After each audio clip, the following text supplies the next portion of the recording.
સાબરકાંઠામાંથી સમાચાર મળી આવ્યો છે। સાબરકાંઠાના હિંમતનગરમાં પોલીસે પકડાયેલા અંગ્રેજી દારૂનો વિશાળ જથ્થો નાશ કર્યો છે। છેલ્લા 3 મહિનામાં વિવિધ ગુનાઓમાં ઝડપાયેલા ₹1,27,88,000ની વધુના ભારતીય બનાવટી અંગ્રેજી દારૂનો નાશ કરવામાં આવ્યો છે। કુલ 103 ગુનાઓમાં પકડાયેલ 34,836 થી વધુ દારૂની બોટલો હિંમતનગર બાયપાસ રોડ પર પોલીસ અધિકારીઓની હાજરીમાં બુલડોઝર ચલાવી નષ્ટ કરવામાં આવ્યું હતું। આ ગુનાઓ Himmatnagar A division, B division, ગ્રામ્ય તથા ગાંભોઈ પોલીસ સ્ટેશનમાં નોંધાયેલા હતા।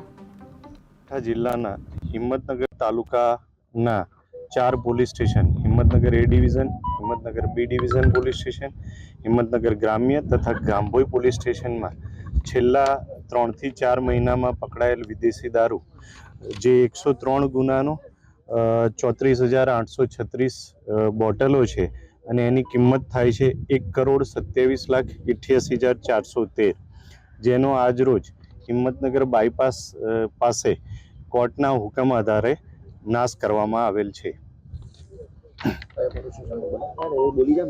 જિલ્લાના હિંમતનગર તાલુકાના 4 police station, Himmatnagar A division, Himmatnagar B division police station,